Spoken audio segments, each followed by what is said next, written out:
¿Alguna vez has tenido que defenderte de una situación injusta y el entorno se ha vuelto en tu contra? Bienvenido a Psicodiscover. Soy Esther, psicóloga divulgadora y psicoterapeuta.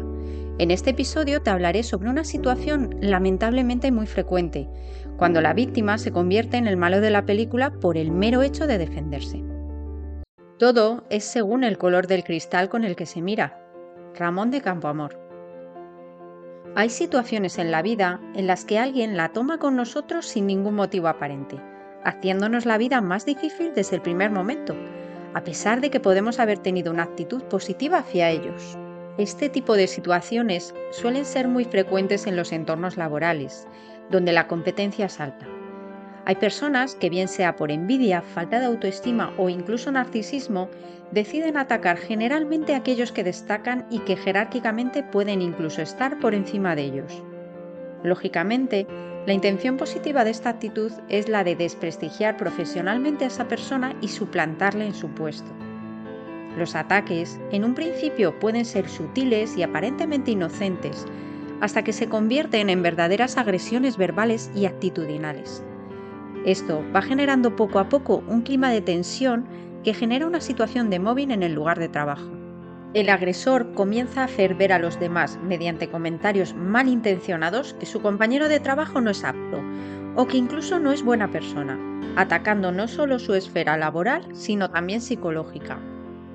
Lo habitual es que esta persona vaya creando en torno a él una red de seguidores ante los que expone sus argumentos y provoca que se contagien de su misma actitud. Probablemente por miedo a que si se resisten, la próxima víctima serán ellos. La víctima poco a poco se va sintiendo cada vez más acorralada, generando en ella sentimientos de inseguridad y malestar.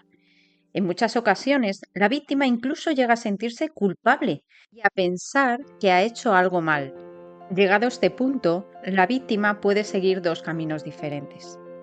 El primero es seguir siendo víctima mientras dura la relación laboral e incluso después, pudiendo llegar a afectar gravemente su bienestar.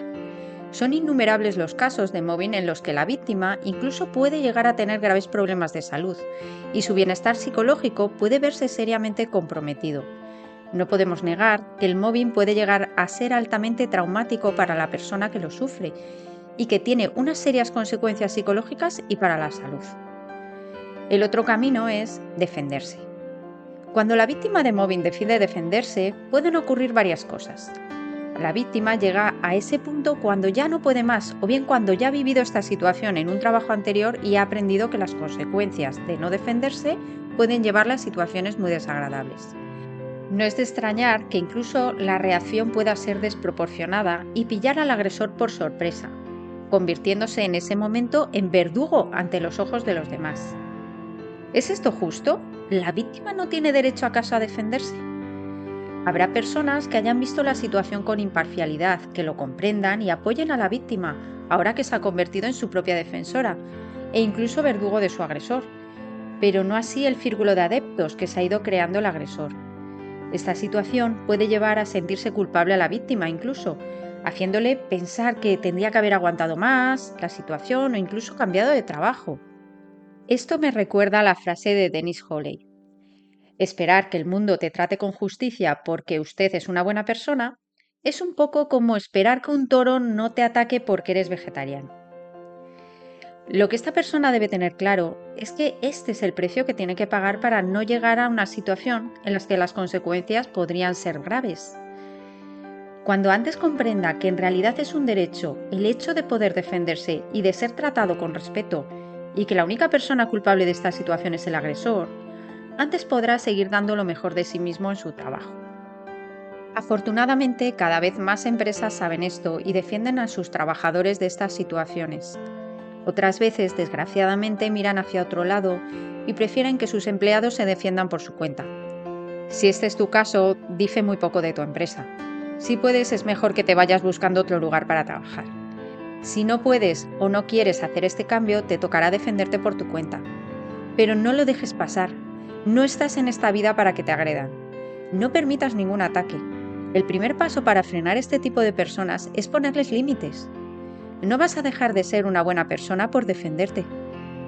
Puede que pierdas algo en el camino, como compañeros que pensabas que te apoyaban y en realidad eran cómplices de tu verdugo, pero estas personas en realidad también es mejor evitarlas, ya que son fácilmente influenciables.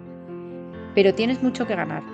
Lo primero es que aprendes a poner límites a los comportamientos indeseables de algunas personas y esto sienta un precedente que normalmente reduce los ataques futuros.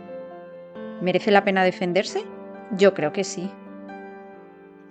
Espero que te haya resultado útil este episodio. Me ayudarías mucho si me das un like. Comparte en los comentarios qué opinas de este tema y si te has encontrado en una situación similar. Además, te animo a que te suscribas a mi canal y que actives la campana de notificaciones para que puedas recibir semanalmente más contenidos interesantes sobre psicología. Hasta la próxima.